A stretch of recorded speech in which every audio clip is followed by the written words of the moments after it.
साथियों, आप सभी का स्वागत है Shri Karni classes YouTube channel में। हम लोग पढ़ रहे थे राजस्थान का भूगोल और भूगोल में भौतिक भूभाग, और भौतिक भूभागों में हम लोग बात कर रहे थे अरावली पर्वतमाला की।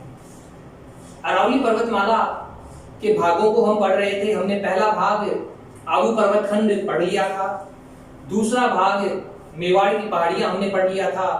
आज हम आगे बढ़ते हैं और बात करते हैं अरावली के तीसरे भाग मध्य अरावली की। पिछले दो भाग आपको कैसे लगे आपने कमेंट बॉक्स में बताया। पूछे गए सवालों का भी आपने लगातार जवाब दिया, खुशी हुई। ये जानकर बहुत अच्छा लगा कि आप लोग कंटिन्यू वीडियो देख रहे हैं और सवालों का जवाब दे रहे हैं। यदि आप सवालों का जवाब दे रहे हैं, इसका मतलब आपको मैंने जो भी समझाया वो समझ में आ रहा है। इसके लिए आपका बहुत बहुत धन्यवाद। एक बार फिर से कहूंगा कि वीडियो अच्छे लग रहे हैं तो आप अपने साथियों को इनका लिंक शेयर करें, ताकि उनको भी इस लॉकडाउन के समय में फायदा हो सके। देखिए, ज्ञान है, जितना आप बांटेंगे उतना बढ़ेगा। एक दूसरे से सवाल जवाब भी कीजिए। ये जो आप सोशल मीडिया ग्रुप्स का उपयोग करते हैं फालतू के जोक्स वगैरह शेयर करने के लिए, उनको बंद करके सवाल जवाब शेयर कीजिए। 2, 5, 10 सवाल भी यदि आप शेयर करेंगे तो आपको वो सारे के सारे याद हो जाएंगे। तो चलिए आज बात करते हैं अरावली के तीसरे भाग मध्य अरावली की। ये जो मध्य अरावली है, इसका विस्तार देखिए, हमने पढ़ा था सबसे पहले दक्षिणी पश्चिमी अरावली।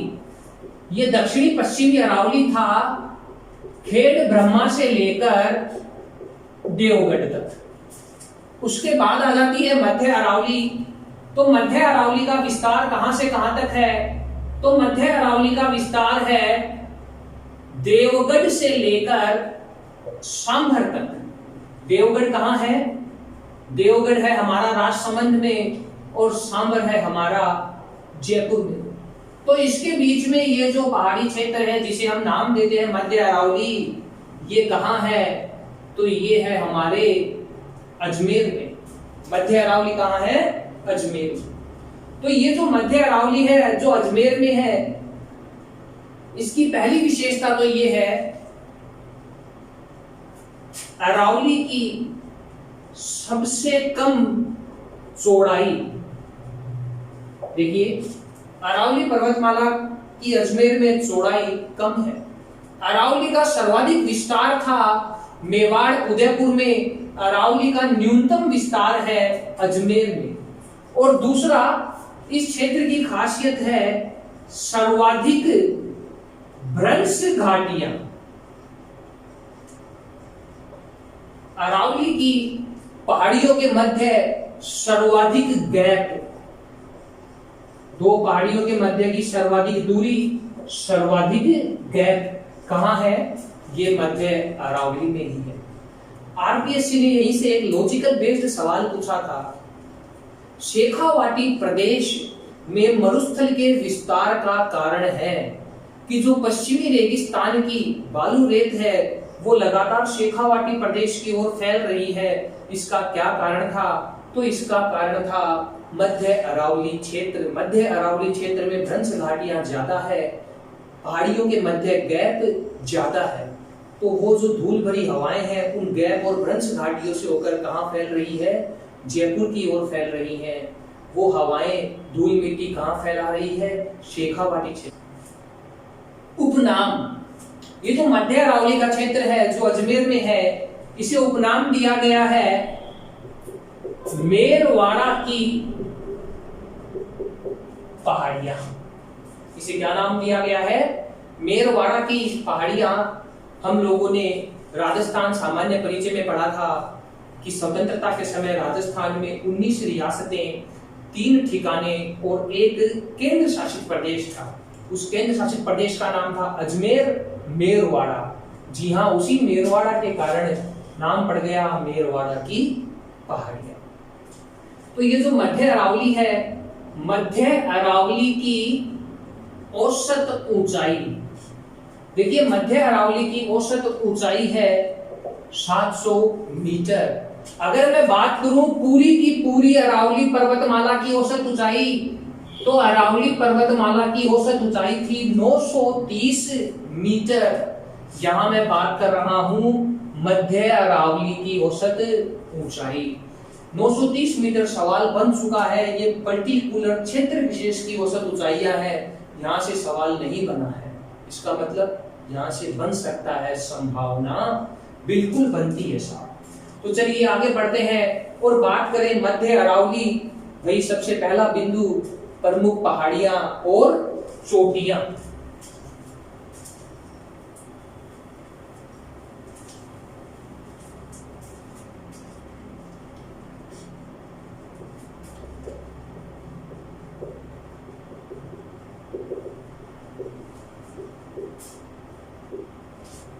तो बात करते हैं मध्य अरावली की प्रमुख चोटियां एवं पहाड़ियां।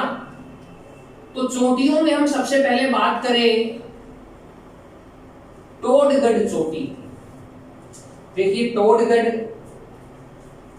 अजमेर, नागौर और पाली की जो सीमा पर स्थित अजमेर का खंडित क्षेत्र है उसे टोडगढ़ नाम दिया गया है। और इसका जो नामकरण है ये जेम्स कर्नल टोड के नाम पर ही नामकरण किया गया था। यहीं पर है टोडगढ़ वन्यजीव अभ्यारण्य। तो ये है तो तीनों की सीमा पर, एक छोर पाली, एक छोर राजसमंद, एक छोर अजमेर, मगर ज्यादा हिस्सा है इसका अजमेर पर। इसका अधिकार, इस पर किसका अधिकार है? अजमेर का अधिकार है। तो सबसे पहले चोटियों में बात करते हैं टोडगढ़ की चोटी। जो टोडगढ़ की चोटी है इसकी हाइट है 933.75 मीटर। इसी के कारण इसको हम लगभग लिखते हैं 934 मीटर। ये जो टोडगढ़ है ये है अजमेर का सर्वोच्च शिखर। टोडगढ़ अजमेर का सर्वोच्च शिखर है। अरावली पर्वतमाला का सर्वोच्च शिखर था गुरु शिखर 1722 मीटर, सिरोही क्षेत्र में ये स्थित था। उसके बाद हमने पढ़ा था मेवाड़ की पहाड़ियां। तो मेवाड़ का सर्वोच्च शिखर था जरगा 1431 मीटर। आज बात करते हैं टोडगढ़ जो कि है अजमेर का सर्वोच्च शिखर। इसी टोडगढ़ के पास है मोरायची। देखिए ये जो मोरायची है इसकी हाइट है 933 मीटर। कितनी है हाइट? 933 मीटर। सिर्फ पॉइंटों का अंतर है, वैसे टोडगढ़ मोरायची दोनों लगभग में ही पढ़ी जाती है। आरपीएससी ने सवाल पूछा था निम्नलिखित में से अजमेर का सर्वोच्च शिखर है, तो उन चारों ऑप्शन में जो ऑप्शन सही था वो था मोरायची। यही कारण है कि बहुत से लोग अजमेर का सर्वोच्च शिखर मोरायची को पढ़ा देते हैं। बिल्कुल देखिए ऑप्शन के अकॉर्डिंग मोरायची एकदम सही था, मगर बात की जाए वास्तव में अजमेर का सर्वोच्च शिखर कौन सा है तो वो है टोडगढ़। याद रखिएगा अजमेर का सर्वोच्च शिखर है टोडगढ़। चलिए आगे बढ़ते हैं और बात करते हैं अजमेर की अगली प्रमुख चोटी की, जो है तारागढ़।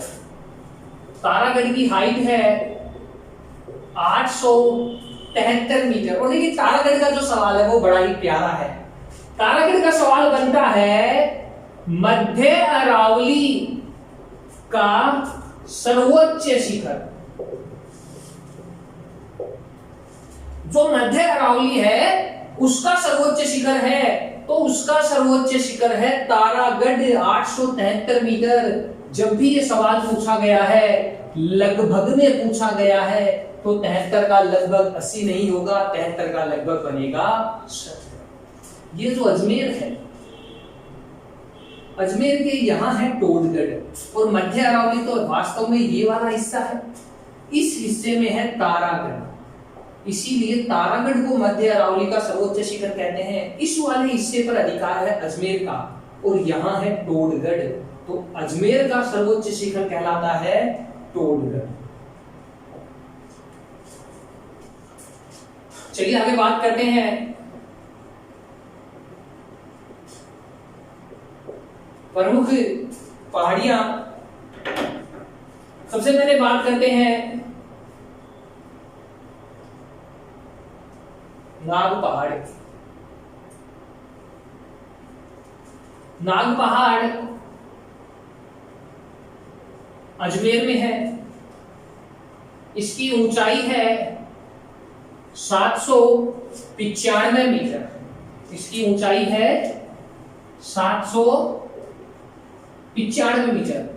हम लोगों ने पश्चिमी रेगिस्तान पढ़ा था। पश्चिमी रेगिस्तान में लूनी बेसिन की बात की थी। तब हमने बात की थी कि नाग पहाड़ अजमेर से कौन सी नदी निकल कर आती है? लूनी नदी। इसी नाग पहाड़ की तलहटी में आना सागर झील है। कौन सी झील है?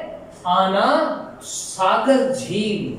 ये आना सागर झील चौहान वंशीय राजा अर्णोराज के द्वारा बनाई गई थी और अर्णोराज का ही उपनाम था आनाजी। याद रखिएगा, आनाजी, अर्णोराज बनाई थी आना सागर झील।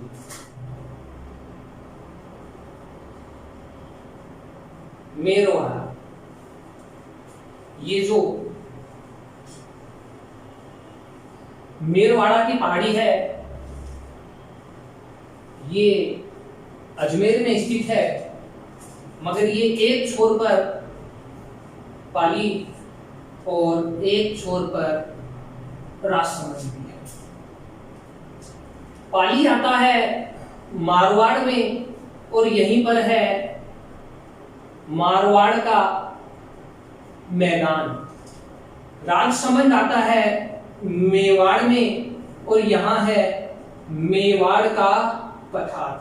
तो देखिए सवाल क्या बना, मारवाड़ के मैदान को मेवाड़ के पठार से अलग करने का काम, इन दोनों को अलग करने का काम कौन करती है? मेरवाड़ा की पहाड़ियां करती है। ये जो मेरवाड़ा है पहले केंद्र शासित प्रदेश था अजमेर मेरवाड़ा। अजमेर का ही उपनाम है मेरवाड़ा और इस भौतिक भूभाग को भी कहा गया है मेरवाड़ा की पहाड़ियां। याद रखिएगा, किसे अलग कर रही है।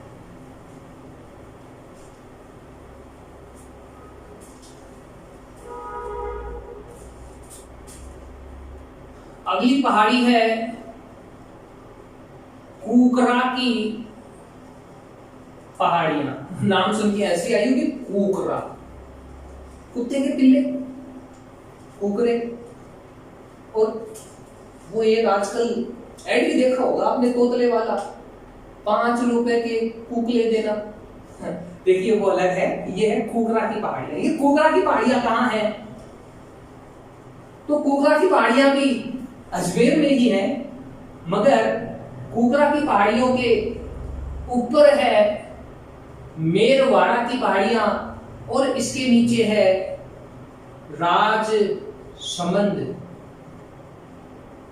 मेवाड़ का पठार। जो कुकरा की पहाड़ी है वो इन दोनों को अलग नहीं करती, वो इन दोनों को जोड़ने का काम करती है।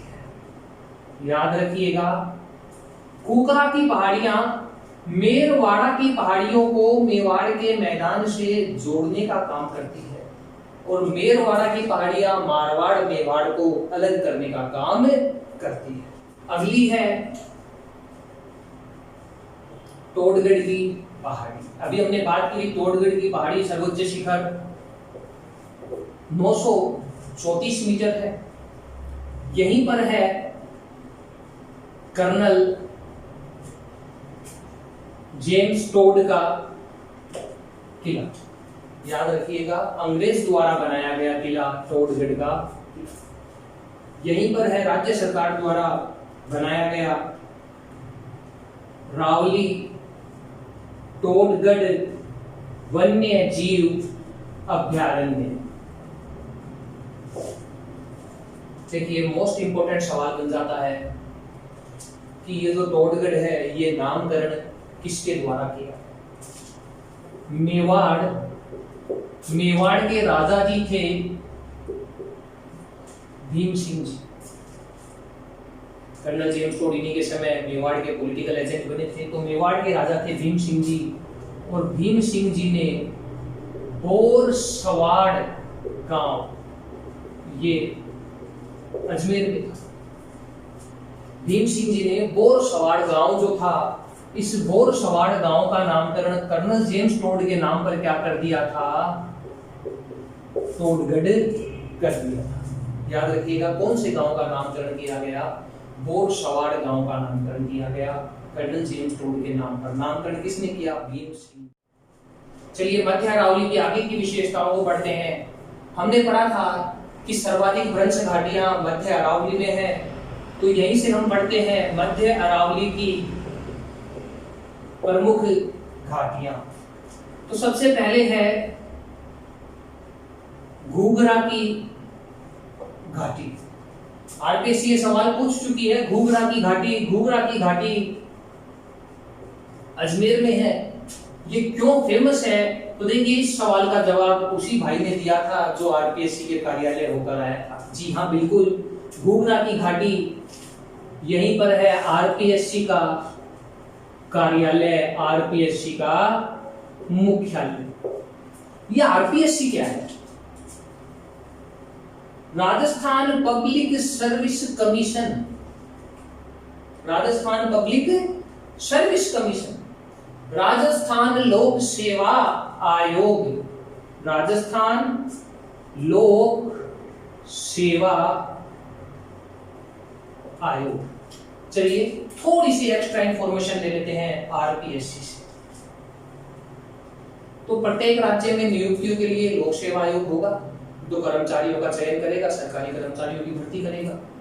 तो ये जो आरपीएससी है इसका उल्लेख किया गया है भारतीय संविधान के अनुच्छेद 315(1) में। याद रखिएगा कौन से अनुच्छेद में, 315(1) में।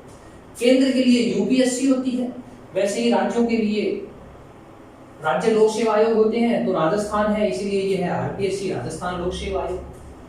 आरपीएससी की स्थापना कब हुई थी? तो इसकी स्थापना हुई थी 20 अगस्त 1949 को। रट लीजिएगा, बहुत बार ये सवाल आ चुका है। आरपीएससी की स्थापना 20 अगस्त 1949। इसकी स्थापना प्रारंभ में हुई थी, वो हुई थी जयपुर में। आरपीएससी की स्थापना प्रारंभ में कहां हुई थी? जयपुर में हुई थी, मगर वर्तमान में तो इसका कार्यालय अजमेर में है। तो देखिए इसका कर दिया गया स्थानांतरण, और ये स्थानांतरण किया गया 1956 में।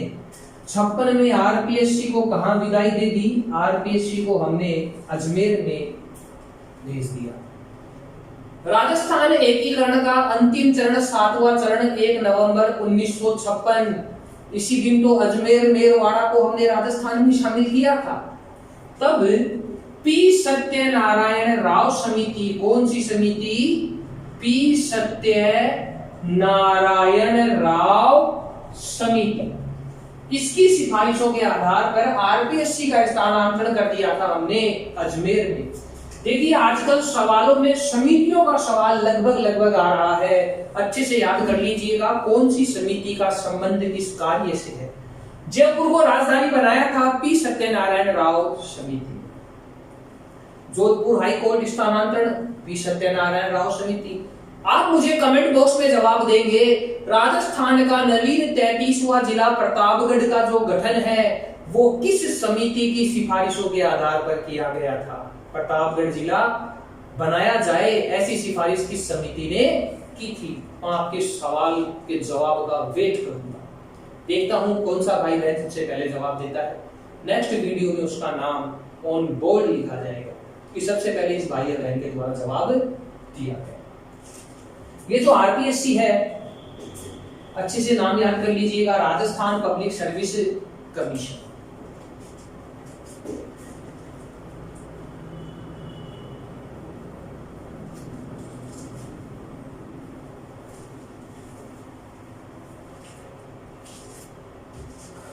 चलिए बात कर लेते हैं आरपीएससी के अध्यक्ष की। तो देखिए आरपीएससी का प्रथम अध्यक्ष कौन था, और यहां से भी सबसे बड़ा कंफ्यूजन है। आरपीएससी का प्रथम अध्यक्ष एस के घोष और आरपीएससी का प्रथम अध्यक्ष एनसी त्रिपाठी भी है। ये क्या कंफ्यूजन है, दो कैसे हो गए? तो देखिए, जिस समय आरपीएससी की स्थापना हुई थी उस समय एस के घोष अस्थायी अध्यक्ष बनाए गए थे। याद रखिएगा, स्थायी है स्थायी, यहां कंफ्यूजन क्रिएट हो जाता है। एनसी त्रिपाठी ये आरपीएससी के प्रथम स्थायी अध्यक्ष थे। वर्तमान में आरपीएससी का अध्यक्ष कौन है? तो ये है दीपक उत्प्रेती, उत्पाती नहीं, दीपक उत्प्रेती।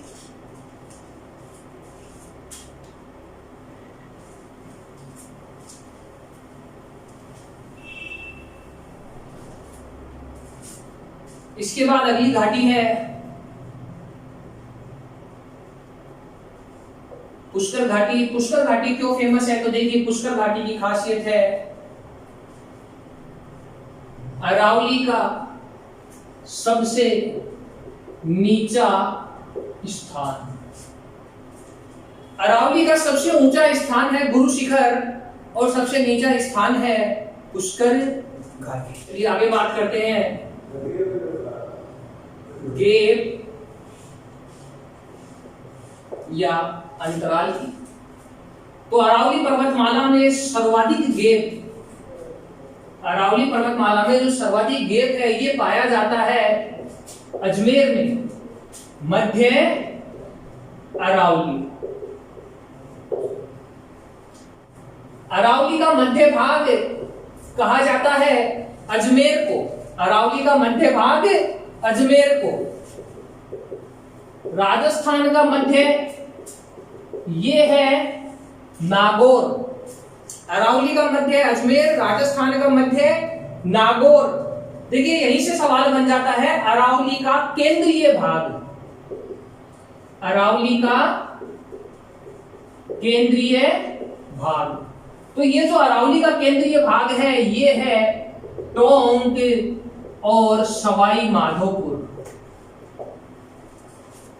अरावली का मध्य भाग अजमेर, राजस्थान का मध्य नागौर, राजस्थान का केंद्रीय जिला नागौर, अरावली का केंद्रीय भाग टोंक और सवाई माधोपुर। तो वापस हम बात करते हैं गैप और अंतराल की। तो सबसे ज्यादा गैप और अंतराल कहां था? ये मध्य अरावली में था, ये था अजमेर जिले में। ये जो गैप और अंतराल है ये मरुस्थल के विस्तार का कारण है। इसी गैप या अंतराल से धूल भरी जो हवाएं हैं वो धूल मिट्टी का फैलाव कहां कर रही है? जयपुर और झुंझुनू में कर रही है। सवाल पूछ चुकी है आरपीएससी, शेखावाटी क्षेत्र में मरुस्थल के विस्तार का कारण है मध्य अरावली का गैप या अंतराल। हम लोगों ने पश्चिमी रेगिस्तान में पढ़ा था कि मरुस्थल के प्रसार के लिए प्रसिद्ध क्षेत्र है, तो वो था नाचना गांव जैसलमेर, जहां ऊंट की किस्म नाचना किस्म भी प्रसिद्ध थी। आप मुझे बताएंगे राज्य सरकार के द्वारा ऊंट को पशुधन श्रेणी में राज्य पशु कब बनाया गया? ऊंट पशुधन श्रेणी में राज्य पशु कब